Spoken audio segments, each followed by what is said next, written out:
President Trump has been rapidly clambering up and now it seems down the escalation ladder, even as attempts by mediators to reach a negotiated settlement have continued. In fact, whilst the American military described its strikes on Iran last night as self-defense, the US Secretary of War, Pete Hegseth, was much more blunt, saying that America was negotiating with bombs.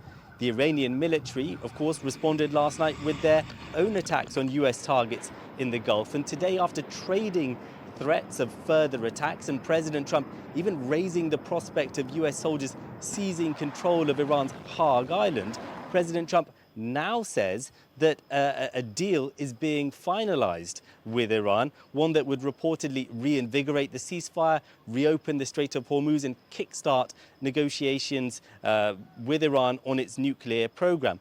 No word, as you say, from the Iranians on that as of yet. And of course, we have repeatedly heard from President Trump in the past that an agreement is imminent, only for one not to materialize.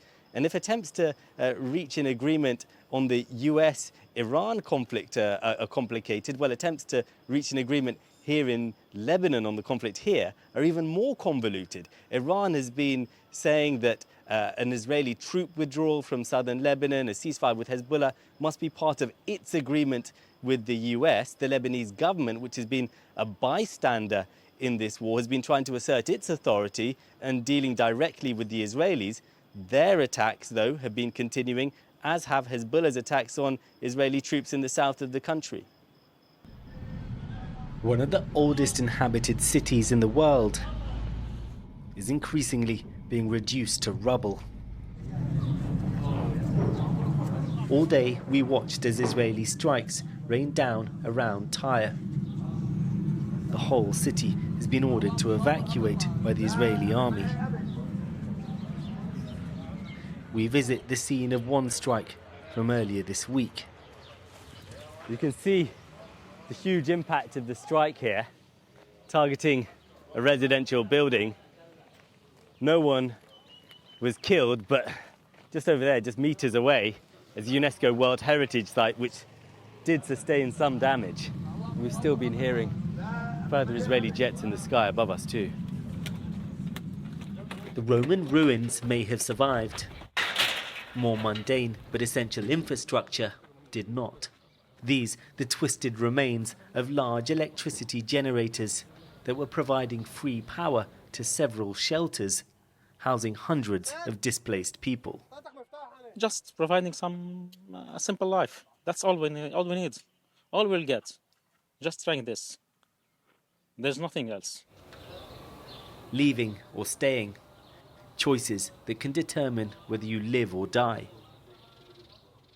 Mariam was a finance graduate who was looking after her elderly parents. Lubna, a cancer patient, and Mohammed. All of them were killed in an Israeli strike on their hometown east of Tyre. Mariam's body was the last to be recovered and is now being taken to the cemetery. Her brothers flew in from abroad to bury her and their parents. She was the one taking care of my mother and my dad. My dad is also an old man. Life is not fair sometimes. Are you angry as well? Anger can bring her back. Anger can bring her back. Hundreds of women and children have been killed in Israeli attacks here over the past 3 months. But Israel's army insists it only targets Hezbollah fighters, accusing them of hiding amongst the civilian population. Earlier this week, Israel ordered residents of Tyre's Christian quarter to evacuate. Up until now, the area had been spared. By the port, Ghalib and Hoda, both sporting Che Guevara tattoos, are trying to stay cheerful. ما في نسوان ما في شيء ما في أطفال في السكرجية بس هي بتمرق الطيارة بقلها cheers. Hoda had a shop selling alcohol. It was his life's work, now completely destroyed in an Israeli strike. As he reflects on his loss, the laughter stops, just for a minute.